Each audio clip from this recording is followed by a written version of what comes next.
Assalamualaikum warahmatullahi wabarakatuh. Perkenalkan saya Muhammad Surya Fadilah dengan NPM 223510277 dari kelas 5B. Kali ini saya akan menjelaskan materi yang sudah saya baca dari modul yaitu UI Interaction di React Native. Yang pertama yang saya pelajari adalah style. Style adalah memberikan tampilan visual pada elemen aplikasi. Poin-poin pentingnya, cara penulisan gayanya ditulis langsung dalam kode komponen menggunakan properti mirip CSS.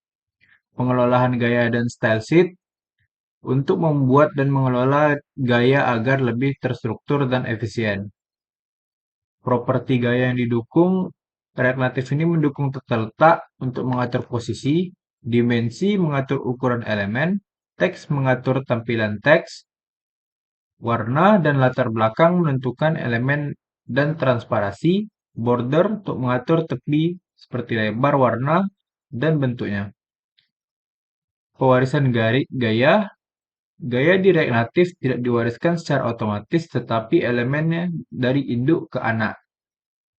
Penggabungan gayanya bisa menggabungkan beberapa gaya dalam satu elemen yang mempermudah pengguna gaya yang lebih dinamis. Responsivitasnya mendukung tata letak responsif menggunakan Flexbox secara otomatis menyesuaikan gaya untuk perangkat dengan resolusi yang berbeda. Berikutnya ada height and width. Height and width adalah cara untuk mengatur elemen menggunakan dua pendekatan, yaitu satu dimensi tetap. Kita bisa menetapkan ukuran elemen secara langsung menggunakan angka. Dimensi fleksibel bisa menggunakan properti flex. Elemen akan disesuaikan ukurannya berdasarkan ruang kosong yang tersedia. Hal-hal pentingnya yaitu satuan ukurannya, tidak ada px atau persen. Cukup gunakan angka saja. Responsivitasnya menggunakan flex untuk membuat elemen yang bisa beradaptasi dengan ukuran layar. Ukurannya berdasarkan konten. Jika ukurannya tidak ditentukan, elemen akan otomatis menyesuaikan isi di dalamnya. Berikutnya ada layout dan flexbox. Layout dan flexbox ini menjelaskan cara mengatur tata letak elemen menggunakan sistem flexbox. Yang pertama-tama, apa itu flexbox? Yaitu adalah cara mengatur elemen dalam kontainer agar otomatis menyesuaikan posisi dan ukuran sesuai ruang yang tersedia. Properti dalam flexbox terdiri dari flex direction untuk mengatur arah elemen, bisa horizontal dan juga vertikal. Justify content untuk menentukan bagaimana elemen disusun di sepanjang sumbu. Mau di tengah, di awal, ataupun jaraknya merata. Like item digunakan untuk menentukan posisi elemen di sumbu sekunder. Flex untuk mengatur seberapa besar ruang yang diambil elemen. Berikutnya keunikan di React Native. Yang pertama adalah arah defaultnya adalah kolom dan bukan row seperti di website. Keuntungan Flexbox adalah membuat elemen dalam tata letak lebih responsif dan otomatis sesuai dengan ukuran layar kita. Color reference di React Native, kita bisa menentukan format warna, nama warna .css seperti red, blue, atau green. Heksadesimal seperti hashtag FFFF untuk warna putih. RGBA untuk menambahkan transparasi seperti RGBA 255,0,0,0.5. HSL atau HSLA bisa menggunakan hue, saturation, dan lightness. Berikutnya warna spesifik platform. Kita bisa mendukung warna khusus untuk platform seperti warna sistem iOS ataupun Android. Warnanya lebih dinamis, menyesuaikan warna berdasarkan mode tema perangkat kita. Transparasinya, warnanya diberi transparasi format RGBA untuk kode hex 8 karakter. Berikutnya ada image di React Native untuk membahas tampilan gambar di aplikasi menggunakan komponen image. Poin utamanya, komponen image digunakan untuk menampilkan gambar dari sumber seperti file lokal, URL, atau juga secara dinamis. Kita bisa menentukan sumber gambar seperti source-nya, mengatur gambar, resize mode, mengontrol bagaimana gambar menyesuaikan ukuran elemen. Changing gambar, gambar dari URL dapat disimpan sementara untuk mempercepat kita mencari berikutnya.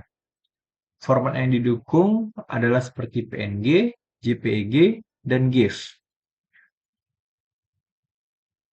Berikutnya materinya adalah interaction. Interaction yang di sini pertama adalah handling touch, untuk menjelaskan cara menangani interaksi pengguna dengan aplikasi melalui sentuhan pada layar. Komponen untuk menangani sentuhannya bisa menggunakan touchable opacity untuk memberikan efek transparan saat disentuh, touchable highlight untuk merubah warna latar belakang saat disentuh, touchable without feedback tidak memberikan visual saat disentuh. Pressable yaitu komponen yang lebih fleksibel untuk menangani berbagai jenis sentuhan. Beberapa untuk sentuhannya yaitu on press bisa dipicu saat elemennya ditekan, on press in dipicu saat sentuhannya dimulai, on press out dipicu saat sentuhan kita selesai. On long press dipicu saat elemen ditekannya saat waktu yang berlama. Kita bisa mendeteksi lokal sentuhan dengan on start shoulder set responder.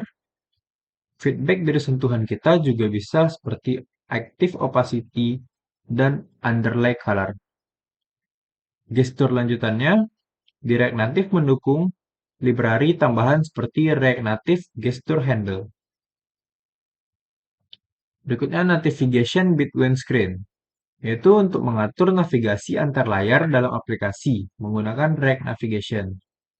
Dengan instalasi dan pengaturan, kita perlu pustaka, React Navigation, dan beberapa dependensi.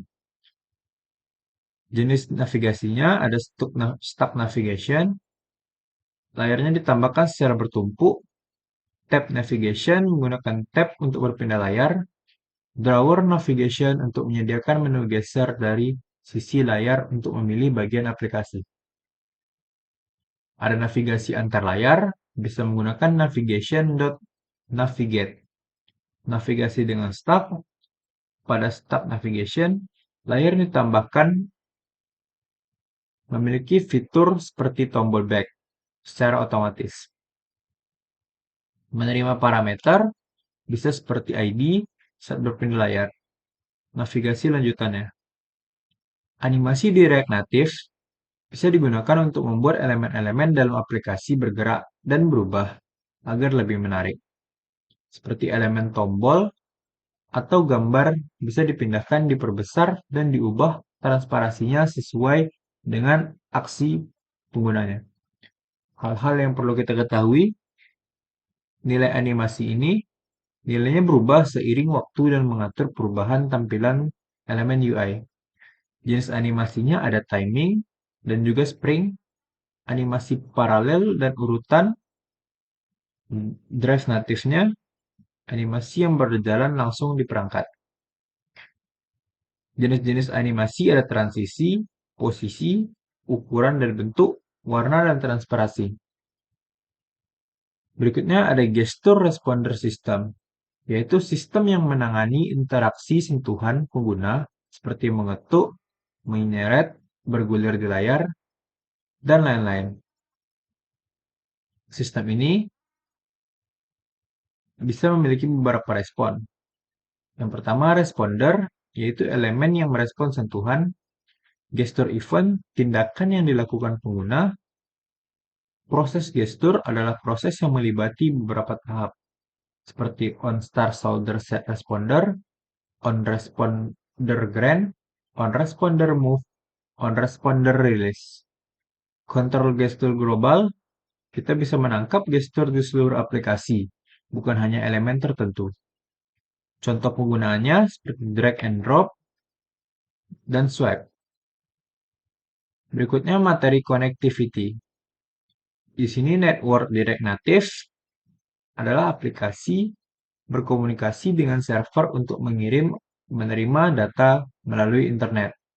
React Native menyediakan cara untuk melakukan permintaan jaringan menggunakan API, seperti fetch, header dan autentikasi, penanganan kesalahan, dan alternatif fetch selain fetch.